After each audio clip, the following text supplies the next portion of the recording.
back. So in the previous step we installed the Rabbit MQ and Erlang, right? So we will be now installing the distributed tracing Zipkin tracing server. Okay, so we have already discussed, like this is used to identify the failed microservices as well. If you want to monitor the performance of the microservices, then you can use the Zipkin tracing server. For the centralized logging server, you can use this. With the help of this, you can monitor the application. Generally, the DevOps team or the support team use the distributed tracing to monitor the application. So it is also used to measure the performance of the microservices.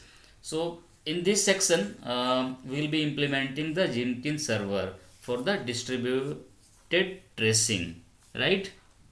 So let's do this. So how we need to implement?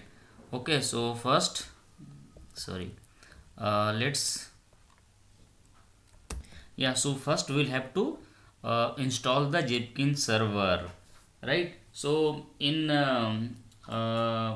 basically, generally we so far we have been making a server or services using the Spring Boot, but for the Jenkins server, the Spring Boot is not recommended to use to build and to set up the Jenkins server.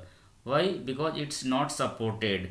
If you want to use the Spring Boot starter, then you will have to use the Spring Boot version 1.1, right? But as of now, the Jenkins is not supporting the Spring Boot 2 version. So so it's better, like if you can directly download from that quick start Jenkins. So the Jenkins team has already given that executable jar file. You can download and you can execute directly. So this is the very simple way to do that. So let's do that. So how will you do that? Go to the Google and just search uh, uh, quick start Jenkins. QUICK, sorry, quick start Jenkins. Quick start Jenkins. So quick start Jenkins. So just click that.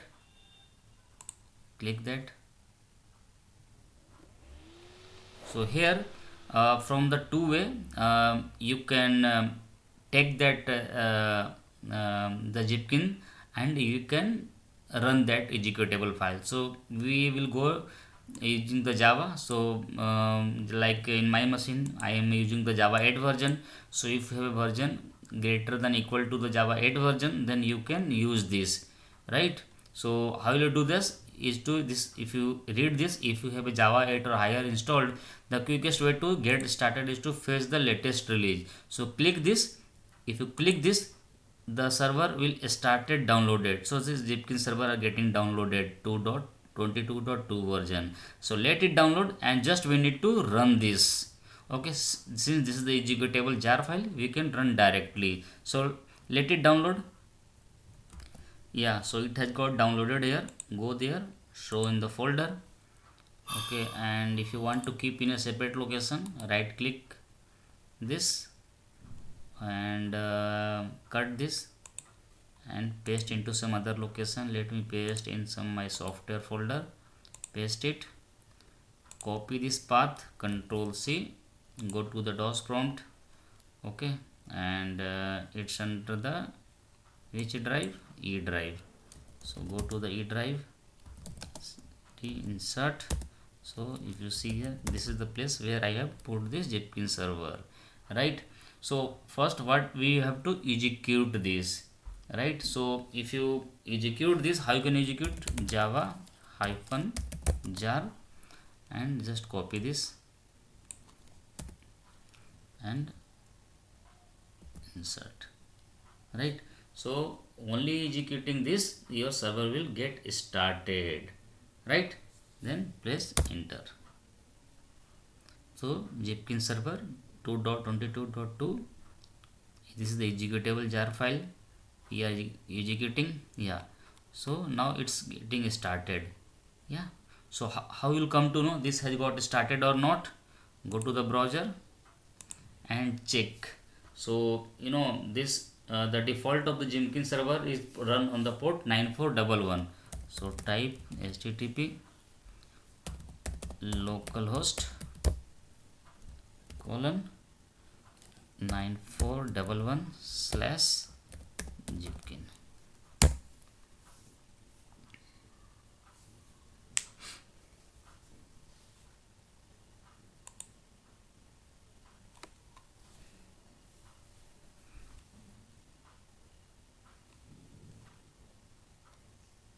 Yeah. So see, this is the dashboard of the Jenkins. So Jenkins server is up and running, and you are able to see this. So whatever the services you are running, it will come over here. So if you put the service name will get appear once the Jenkins server is connected with the RabbitMQ, and all the server are registered with the Jenkins server, right? So this is the how you can install the Jenkins server.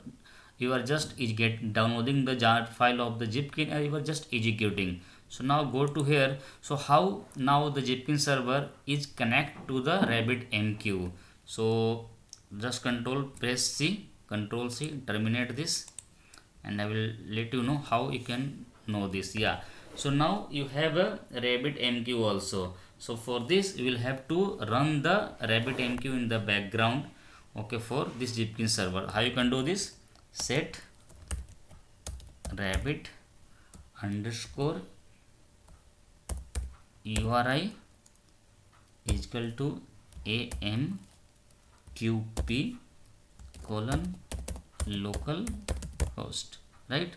So just first need to set this rabbit URI. This is the our RabbitMQ server running on the local host, and thereafter you just need to execute that command, this executable jar for the Jenkins you need to run. So while running this, it will find like the RabbitMQ is running in the background, and it will get connected, and thereafter you can refresh this and check if the page are getting up. It means your Jenkins server is up and running, right? So here we have created a Jenkins server, tracing server, and it's connected with the RabbitMQ. So now we have to connect all the microservices with the RabbitMQ and start pushing the message logs into the RabbitMQ, and it will consumed by the Jenkins tracing server. So this was all about the Jenkins server. So we have already started RabbitMQ server. It's getting connected with the Jenkins server. Okay, and it's listening the RabbitMQ. So whenever the message will come, it will consume. So only the last step are remaining, that these services should write the log into the RabbitMQ. So we will see in the next step. So if you have a time, see you in the next step. Bye bye.